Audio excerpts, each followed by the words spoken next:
What's happening? It's CJ Detail Guy. Just back with another video. It is January the 3rd. Been busy, working, doing stuff, keeping up. Y'all know how that go. So I ain't really been on here doing too much of nothing, but I have been working on patience. I've been working too, but with these cars, man, it's always something that you gotta do with them to maintenance them. So I'm lucky enough to have a lift in my shop, so I'm always maintaining this car, checking the bolts, checking the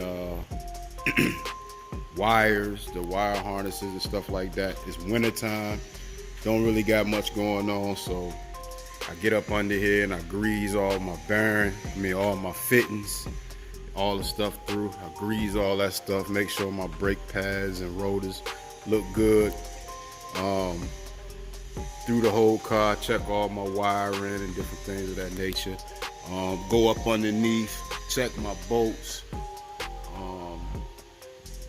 check my transmission plate.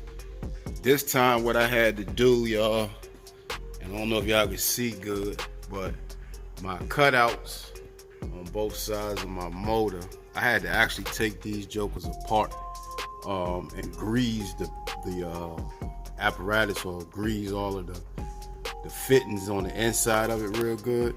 I changed out the bolts. I put new bolts in it on the flaps so the doors can open better. Let me get a light. Probably ain't gonna really see it good, but I'm gonna show it to you.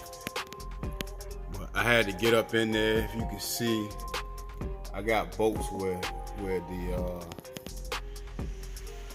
10-inch or 10mm bolts in there now, where I can put a socket on rather than the alley head key, which was stripping. But changed that out. I took the motors. I took the motors off, took the bolts and stuff out of it and went into it, and I greased it with that high temp grease through the whole thing. Trying to get these things to operate like they supposed to. I went in, swapped those out, and got those together. I saw I had a couple little spots on rust underneath the car. So I treated those things with rust treatment. I had a little bit of rust on my floor pan here. So I treated that, peeled off some of the paint, treated all of the little rust areas, and put some seam seal on some of those spots just to keep it down. Back in the back there, my rear end vent was spitting out oil all over the back of this thing. So while I had it up in the air, yesterday what I did was I degreased the whole back end of the car. You can see I degreased the whole back end, really the whole undercarriage of the whole car, all the way through to the front. I degreased it all, pressure washed it all. That's why my pressure washer line's still out. Because I got up under here yesterday with a tarp on the floor and pressure washed everything under here. So I had some lines, some wire lines that had failed from me moving the harness, like that O2 sensor up there. The line had failed because I had to push the transmission line back some, so I had to get the rivets to put that up. The line right here with the transmission, if you can see that, right there, the transmission line right there had failed. Same thing, I had to move that because it had now started sitting on this converter right here, so I had to wire loom that up. And then over here I had a couple little things on my notice, if you can see up in there, right there, right by that O2 sensor. It's a line right there.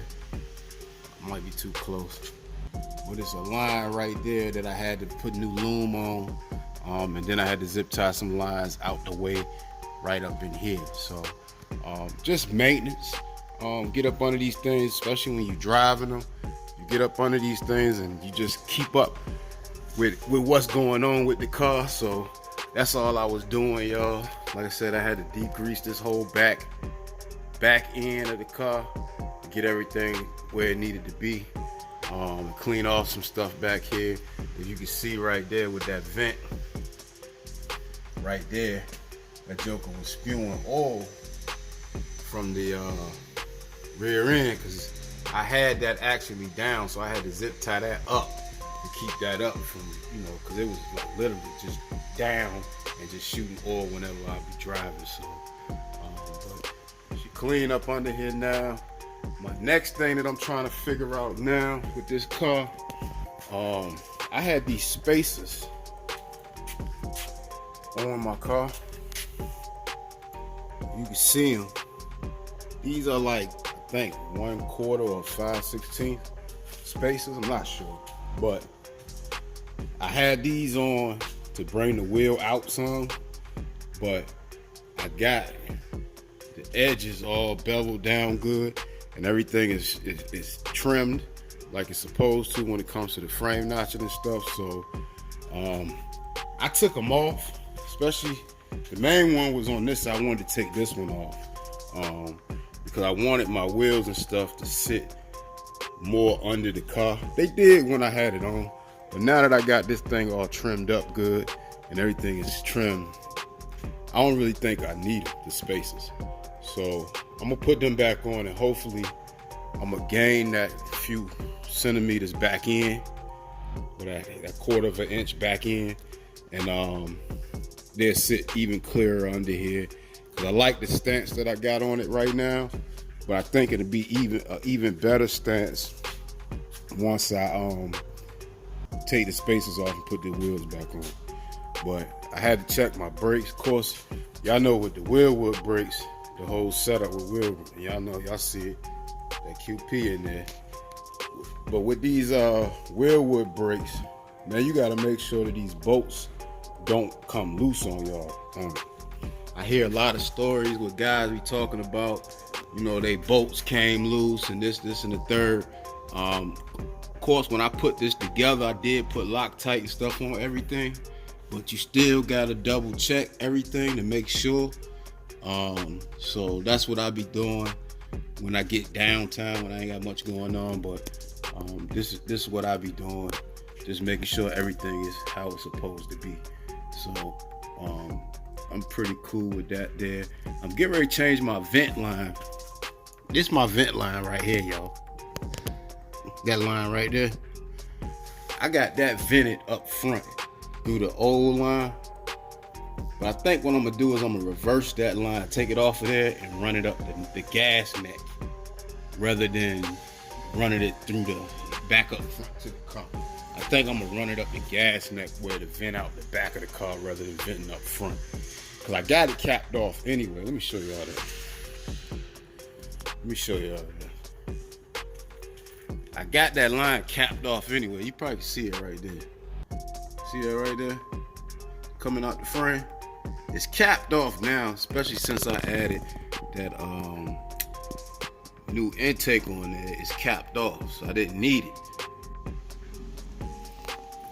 Yeah, y'all, so I'm gonna change that line out and I'm gonna run it up the gas neck. I think it'd be better if I do it that way, up the gas neck and then vent out the back of the car rather than trying to vent it that way. So I'm gonna take that off, switch that up, and then that's what we gonna do. But we just brainstorming right now, y'all. Just trying to make sure everything's good with patience while we got downtime. Because once I get all this done with patience, patience is getting moved from over here to right here, and I'm gonna go ahead and get started with this car here with Red. So y'all be patient, work with me. I'm doing some brainstorming, I'm working at the same time, so hopefully this winter I can get a lot done. This car be running, be put back together, and just be waiting on paint. So that's the plan. This truck here, I just finished talking to the people.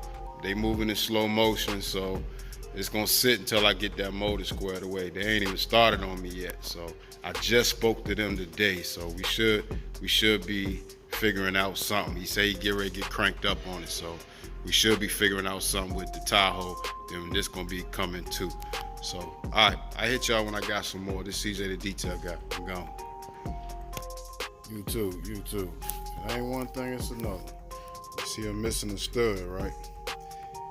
Had to take my wheel off. I was trying to put some new spacers on that I got. Take the bigger ones off so I can get the car to sit up under further. Stud, pressed in stud, messed around. I had to cut that joint off from behind the wheel, y'all. My wheel was stuck on the car. So had to drill a hole so I can grip the front and cut the back off with a cutoff wheel. Nicked my daggone caliper a little bit here, cutting it off, but got it off. So now I gotta order a 3-inch stud from Quick Performance or somebody to put on there so I can make sure everything's straight. So ain't one thing, it's another, y'all. These cars are something else. I had everything about done. Took the wheel back off, put it back on to test fit something, and the lug came loose. Stripped it through. But it's all good. I'm getting it done. Like I said, I'm glad I'm where I'm at. Got a lift to do what I need to do. Got plenty tools to do what I need to do. So I ain't messed the wheel up but a little bit. Kind of right there and in that hole. So I'll be able to fix that easy. But it's always something. I'm gone. Alright, y'all, we back together and on the ground. All the wheels are torqued. I could put the stud in from the ground, so I need to move this so I can get the other car over here. But we back together, we on the ground, brakes, everything is locked back in. All the lugs are on except the one I ordered. That stud should be here next week, but meanwhile, that's pretty cool right there for now. 4 studs torqued down good. So we good to go. So I'm gonna move it so I can get the other car in place so I can get ready to get started on that. So patience is always something, girl. I'm gone.